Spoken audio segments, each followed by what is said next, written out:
with that being said, I was just like, okay, so what is it that can be done as far as like, do I reach out? Do I double check? Like, what can I do better? Right. And I feel like I'm in this space where I'm like, okay, if I'm going to be creating new friends, because that was one of the goals this year, create new friends. And I did make two new friends. We've had, interactions. I made them through work, actually, with a place that I no longer work. And we still interact. We've been out to lunches and dinners and events and things like that. So if we're doing that in that capacity, now if I host something, I'm more inclined to invite them because again, we're getting to know each other. They're a good time. They know I'm a good time. They're more than likely going to show up. And it's nothing wrong with them, not coming. I think it's the lack of communication, which I essentially want to enhance and promote. My light wants to fall, y'all.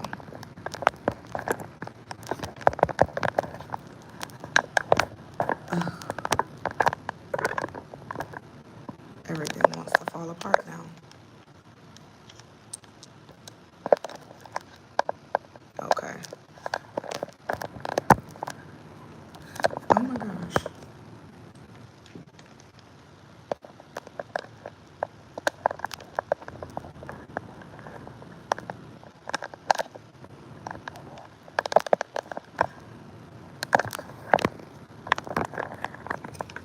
Okay. So I could put the light right here. I think that will work.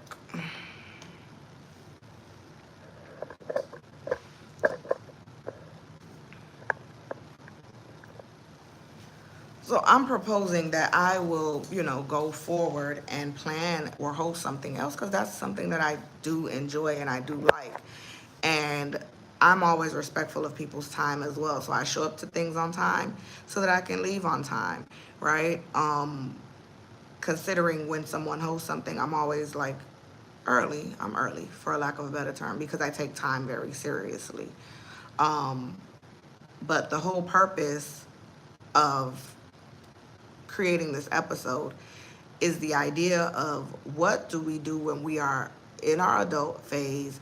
I think about, like, I didn't go to a traditional college experience, and I think in traditional college experience where you go away, you stay in dorms, that's where you get the idea of creating and maintaining friendships.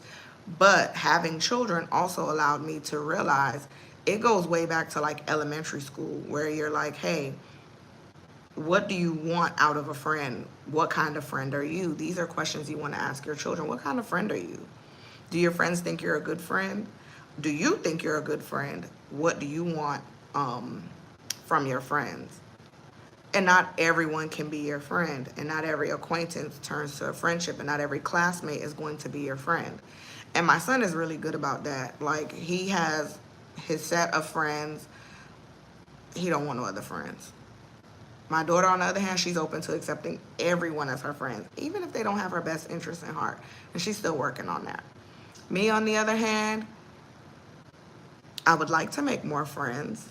But friendship is all about proximity. So being, a highly educated black woman, entrepreneur, author, like being all of these things, there's all of these different spaces. I've made friends like that's not even here over on TikTok, and we would go live and we would talk and we would have like back and forths, good in a good way, not anything crazy. But it's just finding that happy medium where you can have people that you can hang out with and go places with and have the lunches and the chits and the chats and kind of not say do everything, because you're going to have certain friends, like there's compartments. Friendship is compartmentalized, right? There's not one friend that's going to be everything. And so I never really understood the dynamic of the best friend, because I think that would discredit your other friends. That's just my opinion. Um, but sometimes your best friend isn't the one that you can share your hopes, your